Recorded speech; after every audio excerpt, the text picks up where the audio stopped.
Pues ya estamos, hermanos, vamos a pasar a la predicación de la palabra de nuestro Señor y acompáñame, por favor, a la carta a los Romanos, capítulo 13. Estamos en el capítulo 13 de esta carta. Nuestro hermano David ha leído parte del 12, ha continuado con el 13, toda la porción que vamos a considerar hoy, pero vamos a leer de nuevo Romanos 13 para meternos en contexto. Romanos 13, versículos del 1 al 7. Hoy consideraremos los versículos que van del 3 al 7, ¿vale? Pero vamos a leer desde el 1. Y cuando tengamos todas nuestras Biblias, dispositivos móviles, tablets, etcétera, vamos a leer. Sí. Vamos allá. Dice así la palabra del Señor. Sométase toda persona a las autoridades superiores, porque no hay autoridad sino de parte de Dios, y las que hay por Dios han sido establecidas. De modo que quien se opone a la autoridad, a lo establecido por Dios resiste, y los que resisten acarrean condenación para sí mismos. Porque los magistrados no están para infundir temor al que hace el bien, sino al malo. ¿Quieres pues no temer la autoridad? Haz lo bueno, y tendrás alabanza de ella, porque es servidor de Dios para tu bien. Pero si haces lo malo, teme, porque no en vano lleva la espada, pues es servidor de Dios, vengador para castigar al que hace lo malo. Por lo cual es necesario estarle sujetos, no solamente por razón del castigo, sino también por causa de la conciencia. Pues por esto pagáis también los tributos, porque son servidores de Dios que atienden continuamente a esto mismo. Pagad a todos lo que debéis, al que tributo, tributo, al que impuesto, impuesto, al que respeto, respeto, al que honra, honra. Hasta aquí la palabra del Señor, y su iglesia congregada responde, amén. Vamos a orar. Padre Señor nuestro, máxima autoridad sobre todas las cosas, te rogamos en esta mañana que tú abras nuestras mentes y corazones, que los dispongas para recibir tu verdad, tu consejo, todo tu consejo y tu evangelio, Señor. Que nos ayudes a tratar un tema tan poco frecuente en nuestros púlpitos y que tanta confusión genera a veces en las iglesias y en los cristianos, Señor. Ayúdanos a entender cuál es nuestro lugar en medio de este mundo como iglesia, en medio de una sociedad civil, y también cuál es el lugar del Estado con relación a este mundo en el que tú le has puesto, para ser una expresión de tu voluntad, de tu soberanía y de tus propósitos. Señor, guíanos, oh Espíritu Santo, Dios Espíritu Santo, háblanos. Háblanos y también transforma todos los corazones que tengan que ser transformados. Quita todo dolor, toda amargura, toda ansiedad, y que tu palabra sea como un bálsamo sanador para todos nosotros. Ayúdanos a ser buenos ciudadanos de España y ser buenos ciudadanos del reino de los cielos. Porque te lo pedimos en el nombre de Jesús. Amén. Bien, hermanos, pues en el capítulo 12, recordáis hace unas semanas, Pablo nos habló de la relación del cristiano con otras personas, en la iglesia y fuera de la iglesia. Y ahora en el capítulo 13, Pablo nos va a hablar de cómo debemos ver al Estado, de cómo tenemos que relacionarnos con los reinos de este mundo. Como las misericordias de Dios, ¿recordáis? Versículo 1 del capítulo 12. Las misericordias de Dios son el Evangelio. Los cristianos vivimos conforme al Evangelio, conforme a esas misericordias. Y hemos de entender cómo estas misericordias transforman la actitud de cada uno de nosotros individualmente y también en toda la iglesia en su conjunto en relación con el Estado. Así que de lo que hoy vamos a hablar es de la relación iglesia y Estado. Es un término bastante común. Y por eso lo que vemos en los versículos que hemos leído esta mañana, del 1 al 7, es como nosotros, los cristianos, hemos de ver al Estado y nuestras responsabilidades hacia éste, y también vamos a ver las responsabilidades que tiene el Estado hacia sus gobernados. Cuidado. De alguna manera, este pasaje no le está diciendo de forma directa a las autoridades cómo tienen que gobernar, no es el propósito, pero se infiere de forma indirecta, sí que vemos cuál es la manera correcta en la que tienen que gobernar las autoridades, y cuáles son sus cometidos y cuáles son sus límites. Todo eso lo podemos ver aquí, todo. Y, bueno, los cristianos, desde luego, estamos de acuerdo con la separación Iglesia y Estado. Se habla mucho de esto, ¿no? Separación, Iglesia y Estado. Eso tiene un gran recorrido, como que son agua y aceite. Bueno, esto es discutible. Hasta cierto punto es discutible, como vamos a ver esta mañana. No son agua y aceite. La Iglesia de Jesucristo y los gobiernos de este mundo tienen un punto de unión muy importante. Estamos de acuerdo, no obstante, en la separación hasta cierto punto entre Iglesia y Estado. Es decir, que el Estado no debe controlar a la Iglesia y la Iglesia no debe controlar al Estado. Los cristianos reconocemos que ambas instituciones son creación de Dios, como vimos la semana pasada, y que cada una tiene su propia autoridad y cada una tiene sus propias funciones. La Iglesia por un lado, el Estado por el otro. Pero lo podemos decir en las palabras de John Stott, un comentarista bíblico, cuando dice que los cristianos creemos en una relación en la que la Iglesia y el Estado se reconocen entre sí, sabiendo que Dios les ha dado a cada uno responsabilidades distintas y colaboran mutuamente para cumplir sus respectivos roles. ¿Sí? Y como vimos la semana pasada, las autoridades civiles son una institución creada por Dios mismo. Por eso tú y yo, los cristianos, y todas las personas, debemos sujetarnos a ellas. Qué interesante. Empieza diciendo el apóstol Pablo, versículo 13, sométase toda persona. No está diciendo los cristianos. No. Está englobando a toda la sociedad humana, toda persona, literalmente en el griego es toda alma. Toda alma. Por lo tanto, el mundo, también, las personas que no están en Cristo deben de sujetarse a las autoridades. Y nosotros los cristianos que estamos enmarcados dentro de un reino humano, somos ciudadanos de ese reino, también debemos hacerlo. En los versículos 4 y 6 que hemos leído, vamos a hacer un pequeño vuelo de pájaro, Pablo menciona 3 veces que los magistrados son servidores de Dios. Sí, aunque ellos no se dan cuenta de ello, ellos no lo ven así. ¿Te has planteado alguna vez que don Pedro Sánchez Castejón sea un siervo de Dios? Sabemos quién es, ¿no? Ese es su nombre. El presidente del gobierno actual en España. ¿Os habéis planteado que este hombre sea un siervo de Dios? Pues lo es.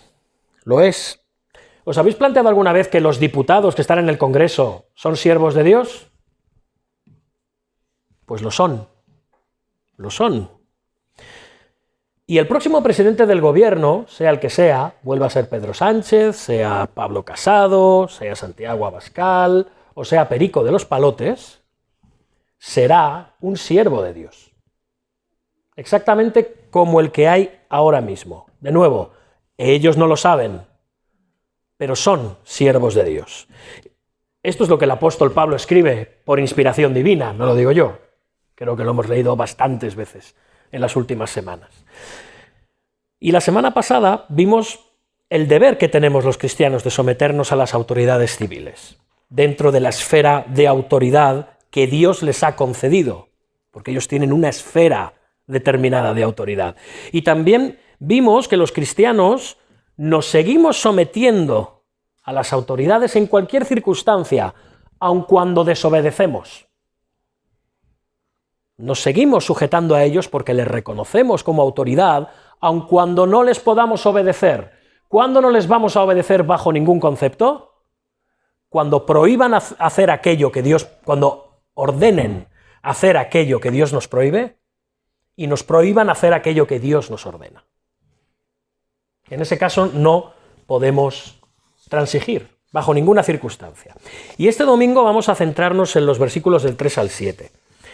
Vamos a ver lo que nos dicen acerca del origen divino del gobierno humano. En primer lugar, vemos que las instituciones gubernamentales humanas, los gobiernos, se enmarcan dentro de los límites de las normas divinas en cuanto a lo bueno y lo malo. ¿Suena raro esto? Voy a volver a repetirlo. Las funciones del gobierno se enmarcan dentro de los límites de las normas divinas en cuanto a lo bueno y en cuanto a lo malo. Vamos a leer versículos 3 y 4. Porque los magistrados no están para infundir temor al que hace el bien, sino al malo. ¿Quieres pues no temer a la autoridad? Haz lo bueno y tendrás alabanza de ella, porque es servidor de Dios para tu bien. Pero si haces lo malo, teme, porque no en vano lleva la espada, pues es servidor de Dios, vengador para castigar al que hace lo malo.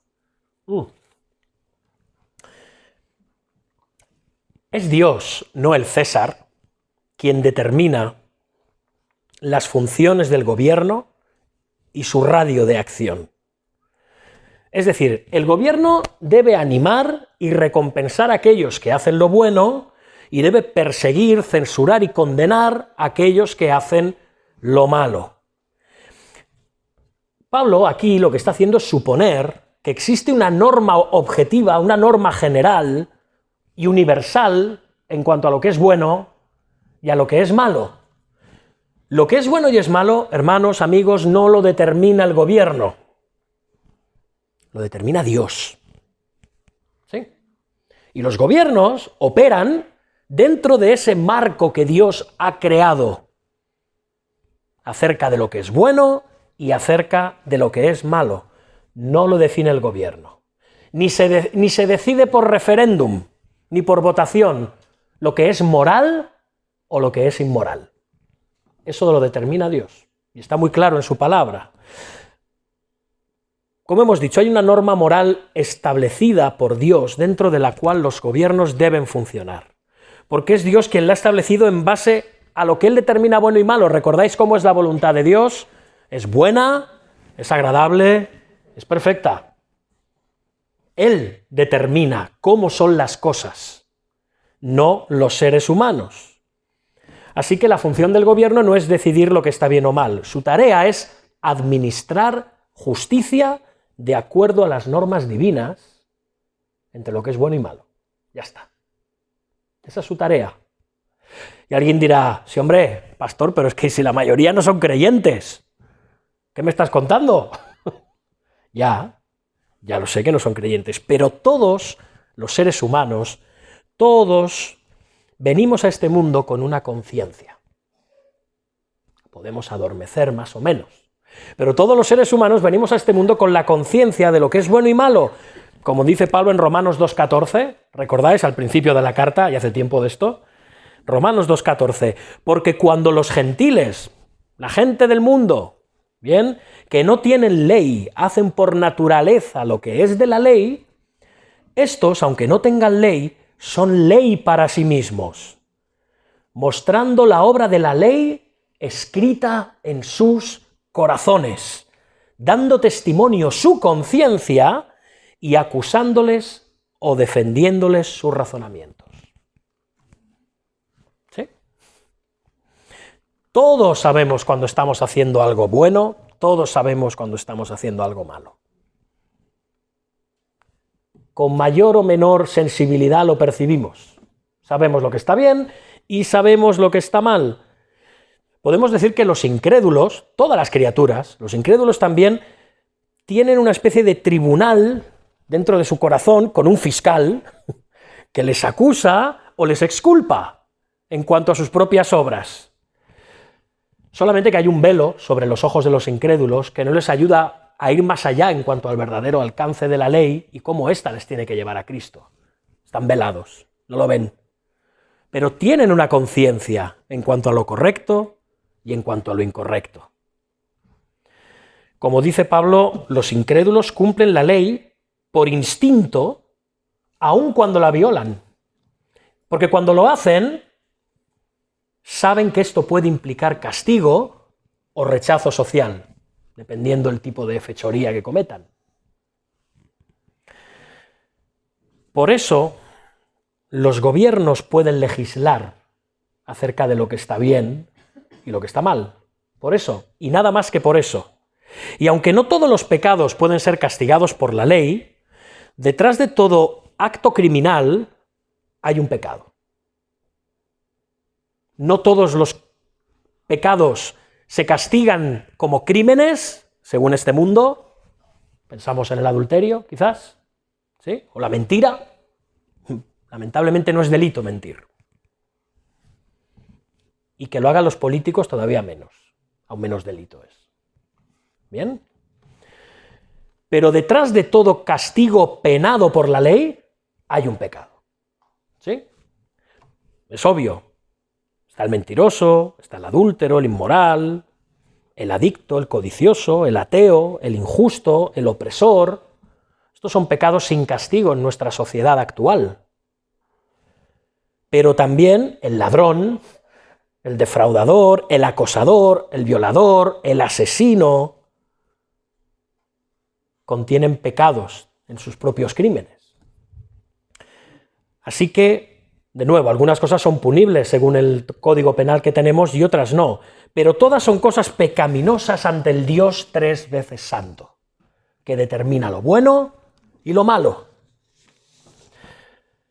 Por eso es imposible legislar desde una postura netamente secular o neutral, con el pretexto de que debemos de mantener una separación total entre Iglesia y Estado.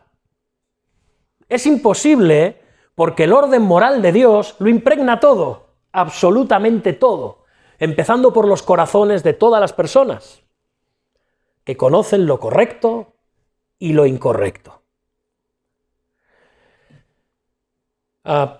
Los defensores de la separación total, ¿no?, de la Iglesia y el Estado dicen aquello de que los legisladores no deben de tener en consideración ni tomar en cuenta nunca las cuestiones de fe o las cuestiones religiosas. Pero como hemos dicho, esto es imposible. Nadie puede legislar en base a pulsiones meramente seculares, aunque muchos legisladores piensen que es posible. Y tenemos ejemplos de esto que como cristianos y en el momento en el que vivimos son muy candentes. Por ejemplo, el aborto.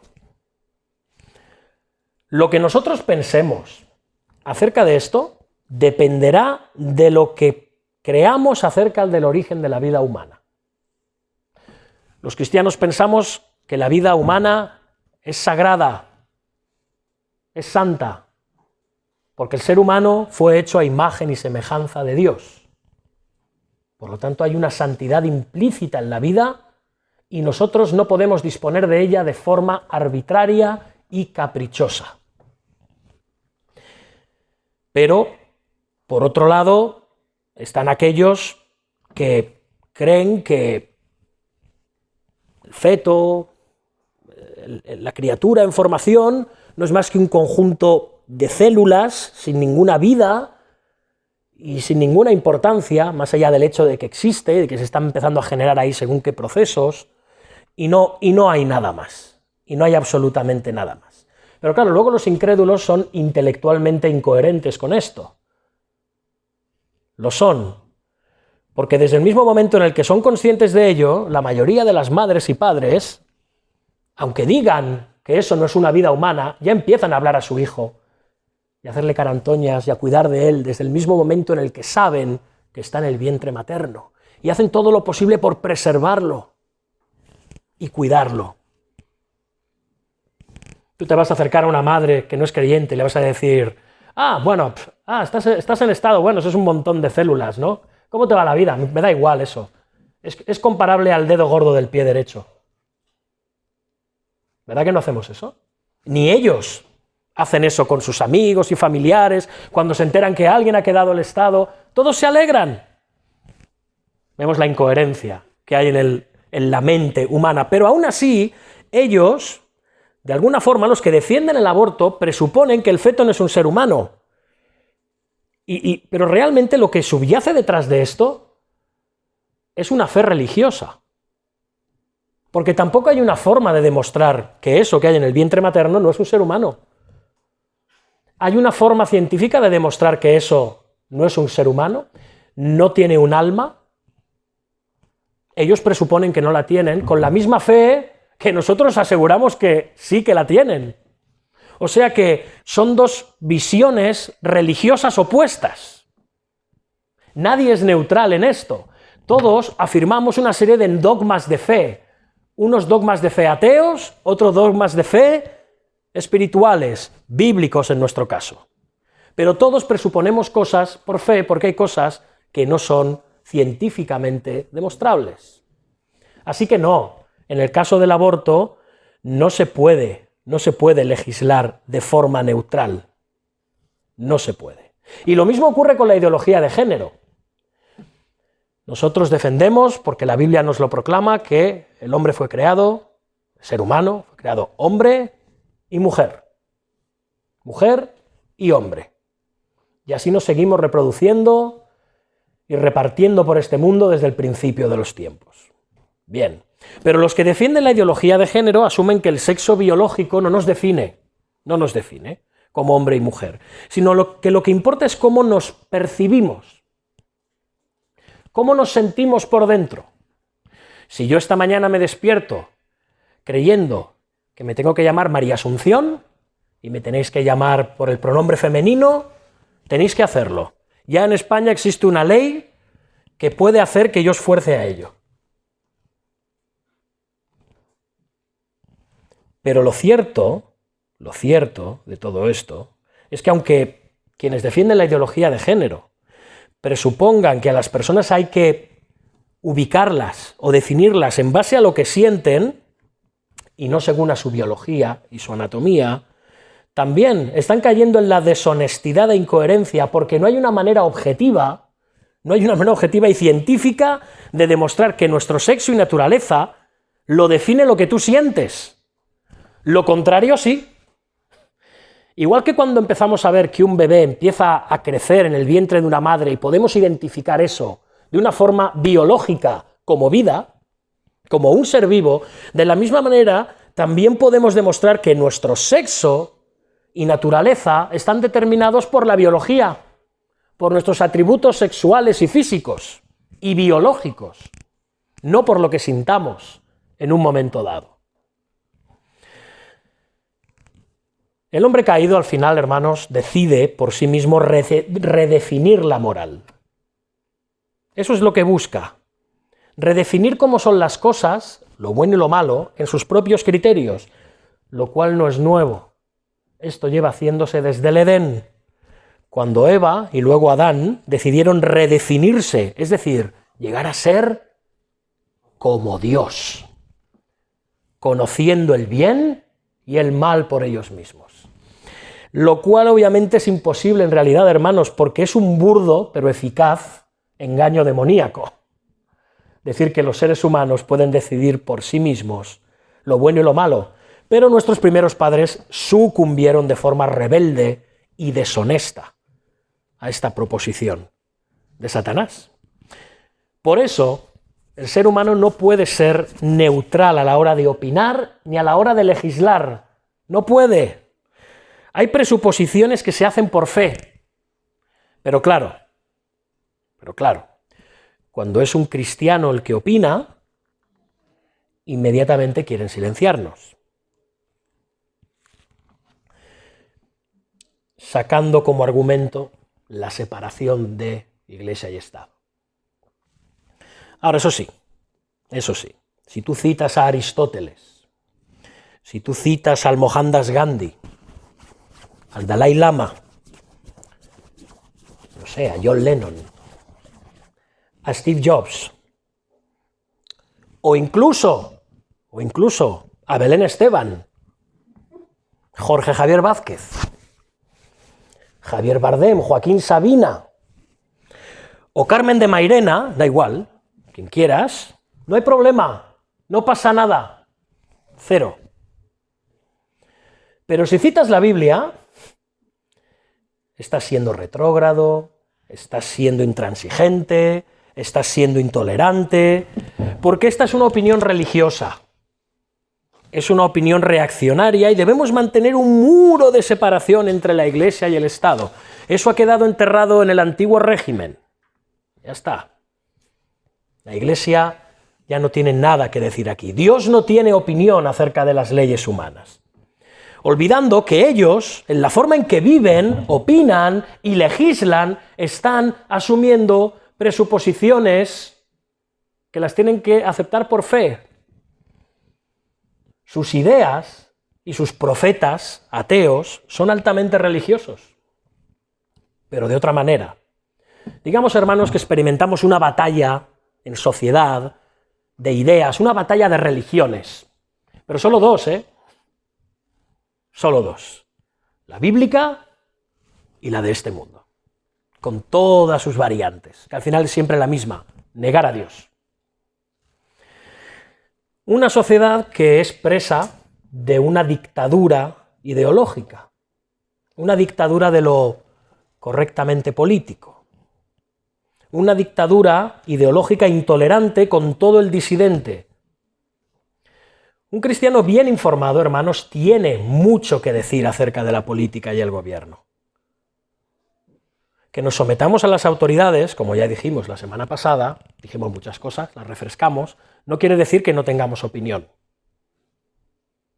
La ejercemos con respeto y por los cauces correctos, pero tenemos nuestra opinión. Por supuesto que la tenemos. Y al final, el hecho es el que decíamos. Podemos hablar como cristianos y bien alto y bien claro, porque es Dios quien define lo que es bueno y es malo, no los gobiernos humanos. Especialmente cuando se extralimitan en sus funciones y van más allá de lo que le corresponde, que es administrar justicia y procurar el bien. Pero además de esto hay otra cosa que vemos aquí en Romanos, capítulo 13, versículos del 3 al 7, y es que los gobiernos humanos, atención, son una provisión de la gracia común de Dios para beneficio a toda la humanidad. ¿Qué es esto de la gracia común? Por si alguien no lo tiene claro. La gracia común son esos favores que Dios en su bondad derrama sobre todas las personas de este mundo. Hermanos, hay una gracia que es para todas las personas, sean estas creyentes o no sean creyentes. No es la gracia especial que hemos recibido para ser salvos, no. Es una gracia para todos, como dijo Jesús, que Dios hace salir su sol sobre buenos y malos y hace llover sobre justos e injustos. Esta es la mejor, posiblemente, definición que vemos en la Escritura de la gracia común de Dios. Y realmente Dios lo hace por medio de los gobiernos civiles también. Lo hace para bien de la sociedad en general. Versículos 3 y 4, fijaos, porque los magistrados no están para infundir temor al que hace el bien, sino al malo. ¿Quieres pues no temer la autoridad? Haz lo bueno y tendrás alabanza de ella, porque es servidor de Dios para tu bien.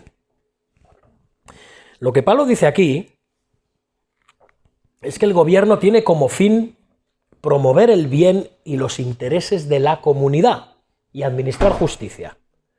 Y Pablo no está hablando aquí de un gobierno teocrático, ¿se entiende? Esto, el gobierno teocrático, como que es la Iglesia, o son las instituciones religiosas, sean cuales sean, las que dominan el gobierno.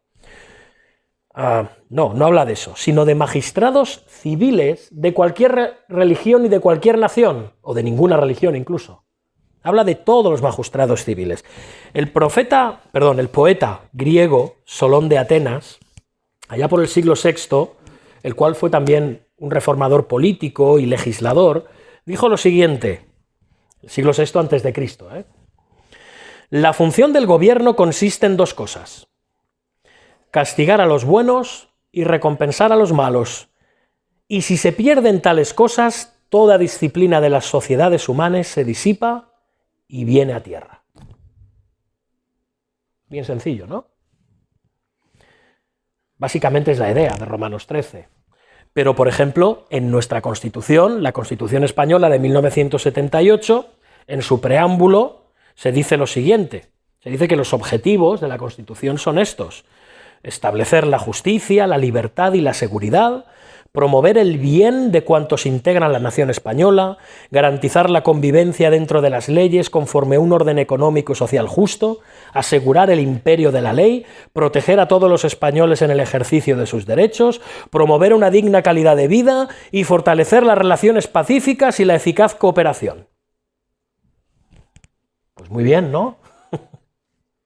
Podemos decir que muy bien, que gracias. Es evidente que también aquí está presente el espíritu de Romanos 13, como lo podemos ver en prácticamente todas las constituciones de la mayoría de países occidentales modernos. Tiene esa esencia. Como decía Solón, castigar a los buenos y recompensar a los malos. Perdón, castigar a los malos y recompensar a los buenos. Y Pablo ya nos lo está diciendo, que los gobernantes no deben ser motivo de temor para todos aquellos que tenemos o tienen una buena conducta. Ahora, no esperemos del gobierno lo que no puede hacer. Volveremos más tarde sobre esto, pero solo Dios puede cambiar los corazones. Y la función del gobierno no es moralizarnos. Es dar a cada uno lo justo, promover el bien y castigar la maldad. De hecho, por eso dice en el versículo 4, fijaos, que no en vano lleva la espada, pues es servidor de Dios, vengador para castigar al que hace lo malo. El gobierno, hermanos, lo habéis planteado alguna vez de esta manera, es un vengador de Dios. Dios ha puesto la espada en la mano del gobierno para ejecutar venganza temporal sobre los malvados y así restringir la maldad. La espada era el sistema habitual con el que en el antiguo imperio romano se decapitaba a las personas. Yo no sé por qué luego en la Edad Media pasaron al hacha, supongo que es más rápida y pesa más, pero era la espada, un buen espadote, ¿eh? Esa espada, de hecho, es el derecho, simboliza aquí, el derecho que tienen los magistrados de castigar a los que violan la ley. Eso es lo que representa la espada, incluyendo, si así lo ven oportuno, la pena capital, en casos de asesinato. No que sea obligatorio que lo hagan, pero pueden hacerlo si lo ven necesario. Evidentemente hay países en los que la pena capital no existe, por ejemplo el nuestro y otros muchos países de nuestro entorno. Pero por otro lado, lo que nos está diciendo aquí Romanos 13 es que cabe la posibilidad de que en el justo derecho de su gobierno implanten la pena de muerte en el caso de asesinato. Y esto no es algo que se saque el apóstol Pablo de la chistera, ni que esté diciendo que el antiguo código de pena de muerte que había en la ley de Moisés haya que traerlo a los sistemas actuales. No, hermanos, esto viene de antes. No olvidemos las palabras de Dios a Noé al salir del arca, y estas palabras se dijeron antes de redactarse la ley de Moisés. En Génesis 9, cuando dice, el que derramare sangre de hombre, por el hombre su sangre será derramada, porque a imagen de Dios es hecho el hombre. El Estado, la ponga en práctica o no, tiene esa prerrogativa.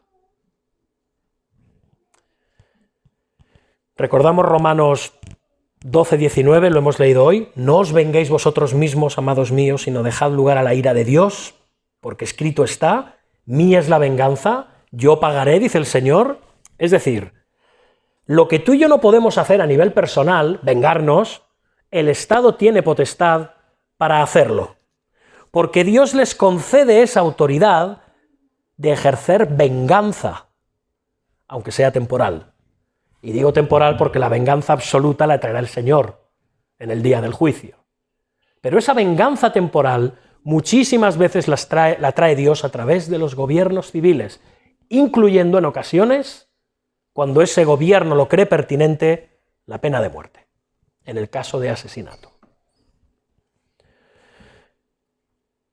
Hermanos, de hecho, si no fuera por las autoridades, si no fuera por el uso de la espada que Dios le ha concedido, este mundo sería un caos. Y a los cristianos nos beneficia, de hecho. A los cristianos nos beneficia que las autoridades tengan la espada. Nos beneficiamos de ese poder delegado de Dios en los gobiernos porque, fijaos, es servidor de Dios para tu bien, está diciéndole a los romanos. Es servidor de Dios para tu bien. Y sí, otra vez, ya sabemos que las autoridades muchas veces persiguen a los cristianos y utilizan esa misma espada que deberían de usar para hacer justicia en el nombre de Dios y persiguen a la Iglesia del Señor Jesucristo. Por supuesto que sí. ¿Recordáis Romanos 8? ¿Quién nos separará del amor de Cristo? Y luego dice más tarde Pablo, persecución, espada. Fijáis que está utilizando la expresión espada. Sí, hermanos, los cristianos de Roma sufrían también injustamente la persecución y la espada. De hecho, Pablo terminó muriendo decapitado en Roma por la espada. Pero hoy en día hay lugares como Corea del Norte, los Emiratos Árabes, China, la India, muchos lugares de África, Nigeria, en los cuales nuestros hermanos son o permanente o puntualmente perseguidos y asesinados por causa de su fe en el Señor Jesucristo. Esa espada está siendo mal utilizada. Pero, esto no quiere decir que de todas formas los gobiernos no sean necesarios para mantener el orden. Porque, hermanos, siempre será mejor vivir bajo un mal gobierno que sin ningún gobierno. Y solo tenéis que ver lo que ha pasado en algunas ocasiones cuando han habido huelgas de policías o cuando han habido apagones y todos los sistemas de seguridad han caído. ¿Cuál es el resultado? Automáticamente. Esa es la sociedad en la que podríamos vivir, sin un Estado, sin un gobierno, sin unas autoridades civiles. Dios las usa para imponer el orden. Y por esto Pablo dice en el versículo 15, 5, por lo cual es necesario estarle sujetos, no solamente por razón del castigo, sino también por causa de la conciencia. Esto ya lo vimos la semana pasada un poco. El castigo no es la única razón para someterse a la autoridad, es decir, para que no te pongan una multa o no nos apresen, también lo es la conciencia, porque Dios es el dueño de tu conciencia, una conciencia cristiana, entrenada según la palabra de Dios, y Él en su palabra te ordena que te sometas a las autoridades. No es negociable. Un caso muy claro son las leyes de tráfico. Hermanos, aunque no haya un radar con una cámara, a veces no sé si funcionan o no, ¿no? Igual son de atrezzo, que dicen, ¿no? Son de cartón piedra. Pero hermanos, aunque no funcione, cuando el semáforo está en rojo o cuando hay un stop, nos paramos. Nos paramos, porque las autoridades nos lo están pidiendo. ¿Por qué? Porque de lo contrario podemos poner en riesgo nuestras vidas y las de los demás. Esa es la realidad, por eso lo hacemos.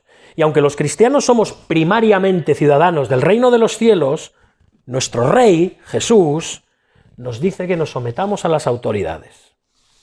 Hermanos, nos sometemos porque Jesucristo es el Señor, no porque César lo sea.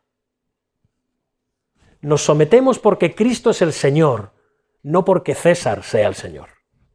Ese es el orden mediante el cual nosotros nos sometemos a las autoridades. Y la única excepción, creo que ya lo hemos dicho, es cuando las autoridades ordenan lo que Dios prohíbe y prohíben lo que Dios ordena. En este caso nos unimos a los apóstoles y decimos que debemos obedecer a Dios antes que a los hombres. No sé, hermanos, puede que llegue un día en el que se nos prohíba decir desde el púlpito lo que hemos de decir, cuando creamos que sea pertinente decirlo. Igual se nos prohíbe algún día hablar acerca del aborto, acerca de la ideología de género, acerca del feminismo, acerca de la eutanasia, acerca de la falta de vida, asistencia social, del cuidado de los necesitados y dependientes, acerca del retroceso en derechos y libertades civiles y religiosas, acerca de la secularización y el laicismo galopante que tenemos que aguantar incluso en el adoctrinamiento de nuestros hijos, en las escuelas, institutos. Igual algún día se nos prohíbe hablar de esto. Yo creo que ese día no está muy lejano. Lo siento. ¿Qué haremos entonces? Pues seguir predicando todo el consejo de Dios y atenernos a las consecuencias. Porque solo el Señor es Señor de nuestra conciencia. La autoridad del gobierno no es absoluta, tiene un límite, como toda autoridad en este mundo tiene unos límites. Y la responsabilidad de los pastores en las iglesias es explicarles dónde está ese límite. No podemos quedarnos en solo enseñar la obediencia a las autoridades. Debemos decir que esa obediencia tiene unos límites.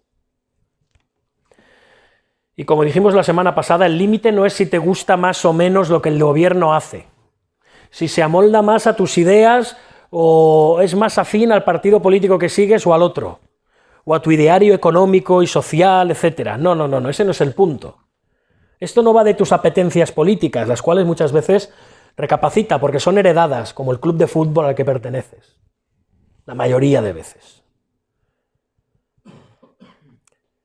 Esto no va de lo que te gusta, sino de lo que le gusta a Dios.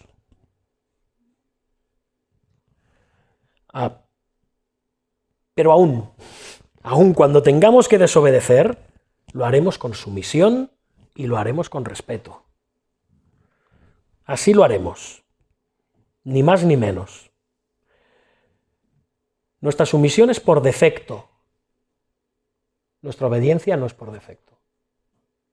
¿Sí? No es negociable.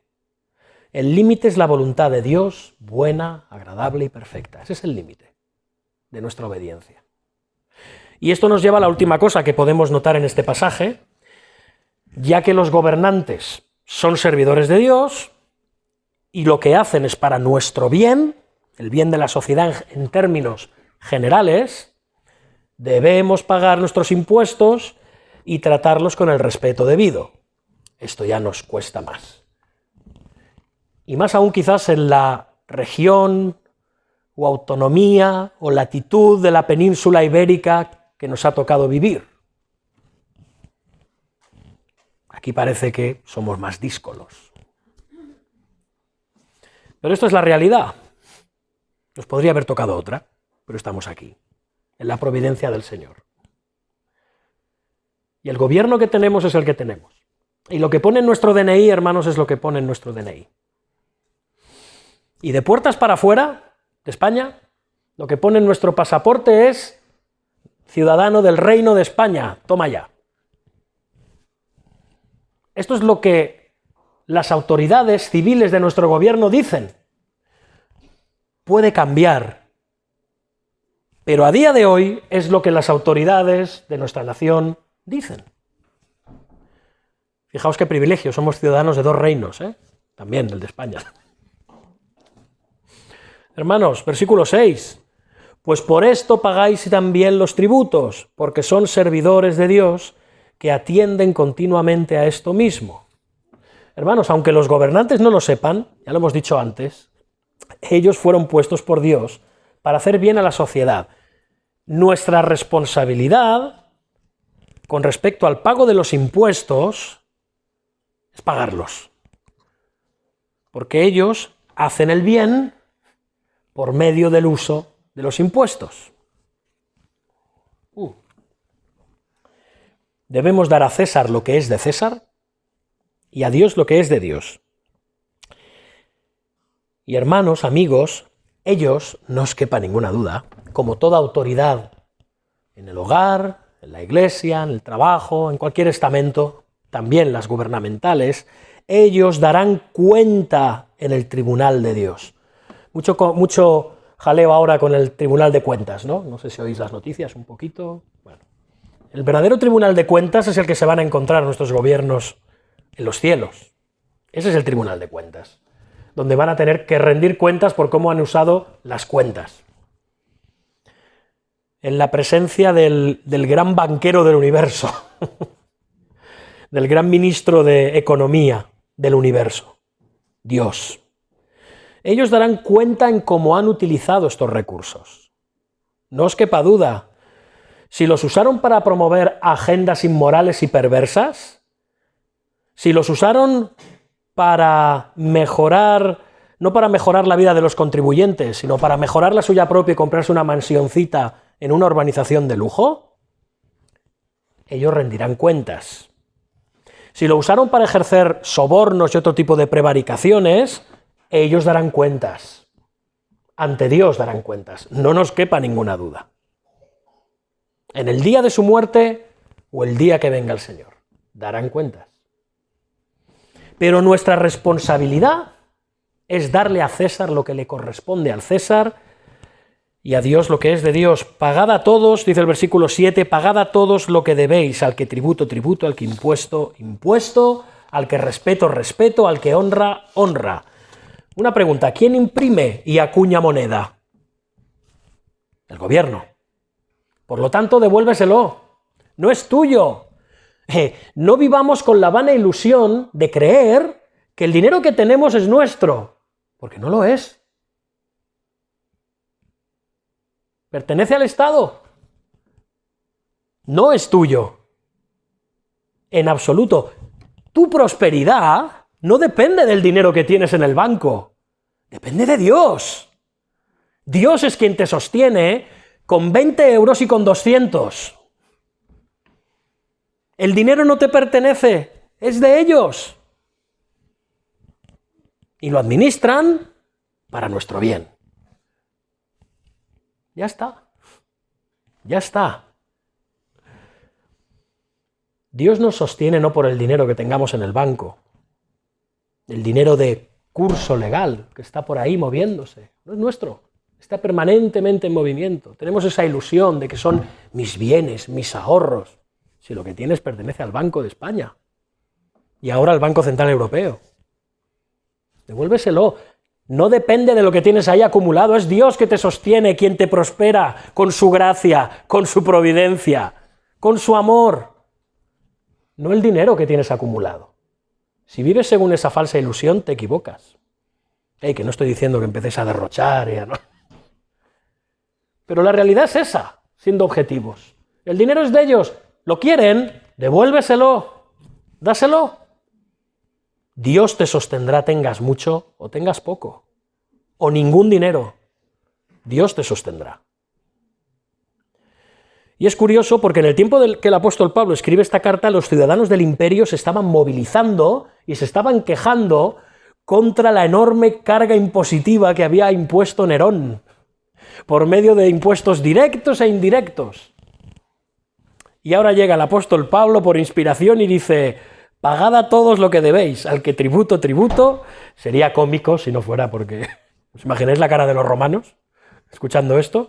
Al que tributo, tributo, al que impuesto, impuesto, al que respeto, respeto, al que honra, honra. La palabra que usa aquí Pablo es la que se usaba en aquella época para la liquidación de una deuda.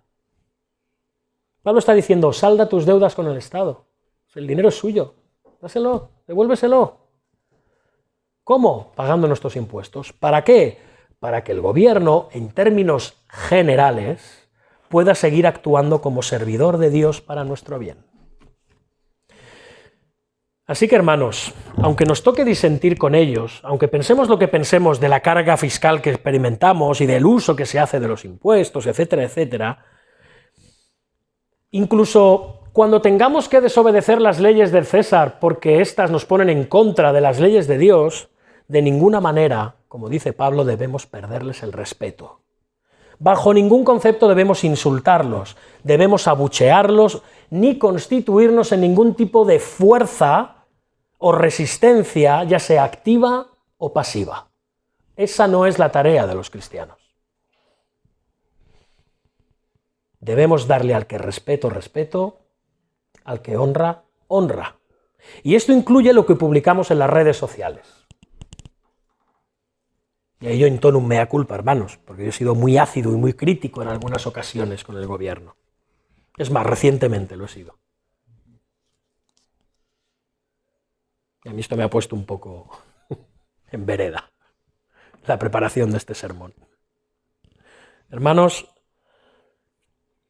podemos usar las redes sociales y cualquier otro canal para expresar nuestras opiniones, faltaría más. Y nuestras opiniones cristianas, y nuestras opiniones incluso de cómo el gobierno está ejerciendo su autoridad. Por supuesto que podemos.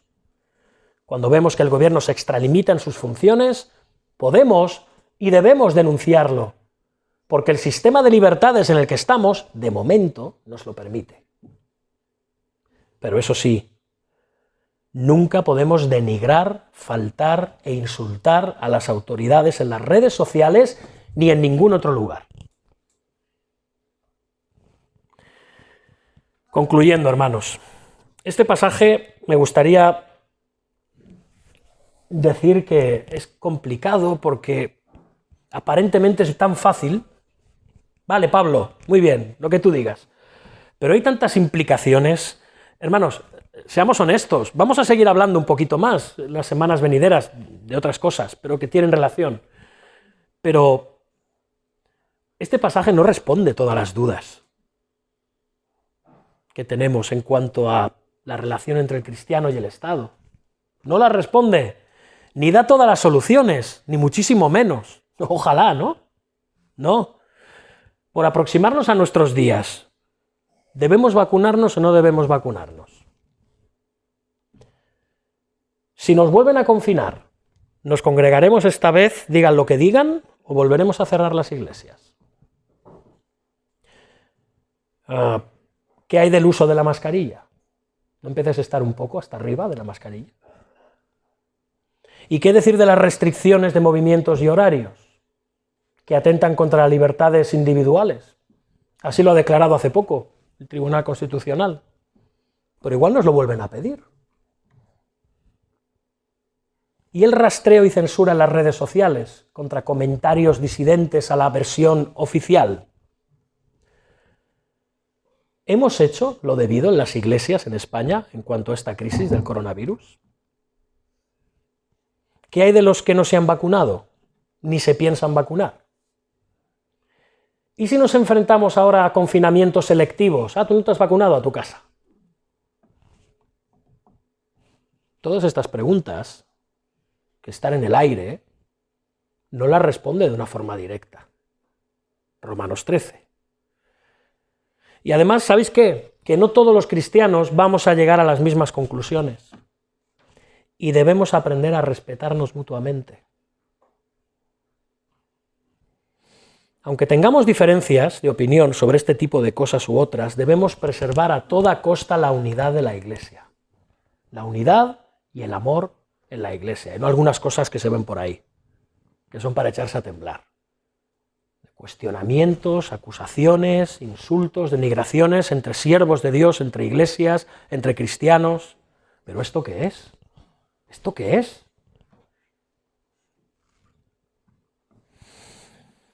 Aunque tengamos diferencias, debemos preservar la unidad de la Iglesia. Porque, hermanos, tratamos con complejidades éticas y sociales que se nos escapan. Es muy difícil confeccionar una sola manera correcta de hacer las cosas.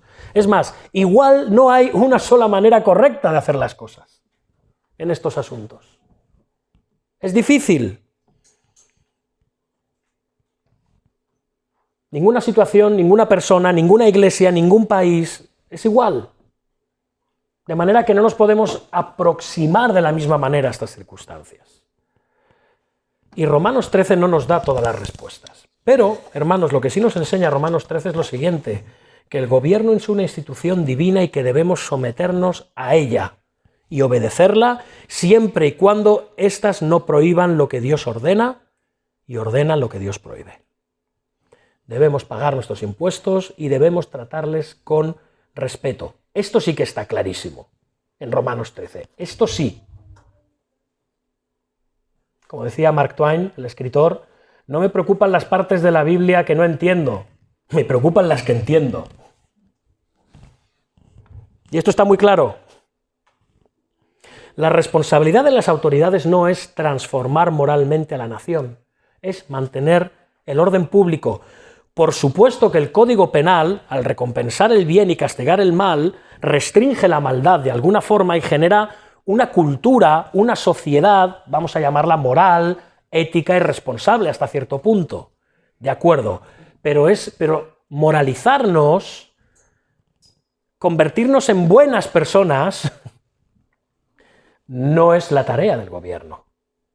Porque solo Dios puede transformar los corazones por medio de la proclamación del Evangelio. Si bien es cierto que los cristianos podemos y debemos hacer oír nuestra voz a través de los canales apropiados y dispuestos legalmente cuando se va en contra de la voluntad de Dios, esa no es nuestra función primordial.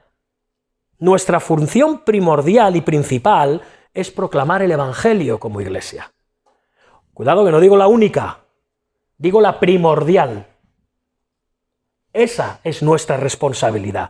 La esperanza de una nación no está ni en los partidos, ni en sus políticos, ni en los diferentes idearios. La esperanza de una nación no se encuentra en el Congreso de los Diputados, ni en los jueces, ni en su economía. La esperanza de una nación se encuentra en aquel que Dios ha exaltado a su diestra y lo ha puesto como rey sobre todas las cosas, para darle salvación y perdón a su pueblo, y ese es Jesucristo. Esa es la única esperanza de este mundo. Un mundo caído, un mundo en tinieblas, solo Jesucristo es la luz del mundo. Solo Él es la esperanza. Solo el Evangelio de Dios es el poder de Dios para salvación a todo aquel que cree en todo lugar de la tierra. Mientras que con tu conducta, la mía, mostramos que somos ciudadanos del reino de España, pero por encima de todo, ciudadanos del reino de los cielos, hemos sido llevados al reino del amado. Recuerda que nuestras vidas no están en las manos del gobierno civil, de ninguna manera. Nuestras vidas están en manos de Dios, solo en las manos de Dios. Hay millones de nuestros hermanos que no tienen la libertad que nosotros tenemos para congregarnos pública y libremente y predicar y escuchar un sermón como este, y luego salir a la calle tan tranquilos. Pero hermanos, sus vidas, como las nuestras, están en las manos de Dios. Como hemos cantado en el primer himno, al principio del culto, dicen: me aferro a Él, es mi pastor y escudo, por profundos valles me guiará, Él la noche venció, su victoria me dio, no soy yo, sino Cristo en mí. Él es nuestra única esperanza. Descansemos en Él. Él puede cambiar el corazón de nuestros políticos, pero también puede tener otros planes para nuestro país. Nunca olvidemos que Él es bueno, Él es fiel, y para siempre, para siempre, para siempre es su misericordia. Termino con palabras del apóstol Pablo a los Filipenses capítulo 2, cuando dice: haced todo sin murmuraciones y contiendas, para que seáis irreprensibles y sencillos, hijos de un Dios sin mancha en medio de una generación maligna y perversa, en medio de la cual resplandecéis como luminares en el mundo, asidos a la palabra de vida. Amén. Vamos a orar, hermanos. Señor Dios nuestro, tú eres nuestro escudo y nuestra protección. No queremos depender de los hombres. Sabemos que ellos perecen y pasan, y aun sus mejores intenciones son temporales, Señor. Pero tú eres la roca, tú eres eterno. Que acudamos a ti, aun demostrando ser buenos ciudadanos de nuestros gobiernos, bajo los que nos toque vivir a lo largo de nuestra vida, que nos sometamos a ellos con todo respeto, con toda obediencia, siempre y cuando ellos no interfieran en la obediencia exclusiva que te debemos a ti, Señor. Ayúdanos y bendícenos a comprender esto, y también que la única esperanza para este país está en el Evangelio de Jesucristo y no en ningún partido político, Señor. Ten gracia y misericordia de nosotros. Te rogamos por nuestros gobernantes, te rogamos por su majestad el rey Felipe VI, te rogamos por el presidente del gobierno, Pedro Sánchez, te rogamos por el presidente de la Generalitat, Pere Aragonès, te rogamos también por nuestra alcaldesa aquí en Sabadell, por todos los magistrados y alcaldes y autoridades aquí en el Vallés. Te rogamos que tú los bendigas, los guíes y los ilumines para que hagan justicia, hagan juicio, cumpliendo así tu voluntad hacia ellos, Señor. Y por encima de todo, que nos permitan vivir una vida quieta, centrada en el Evangelio, para proclamación del reino que algún día estará sobre todos los reinos de una forma visible, completa y consumada al final de la historia, Señor, el reino de los cielos. Porque te lo pedimos en el nombre del Rey de ese reino, Jesucristo. Amén.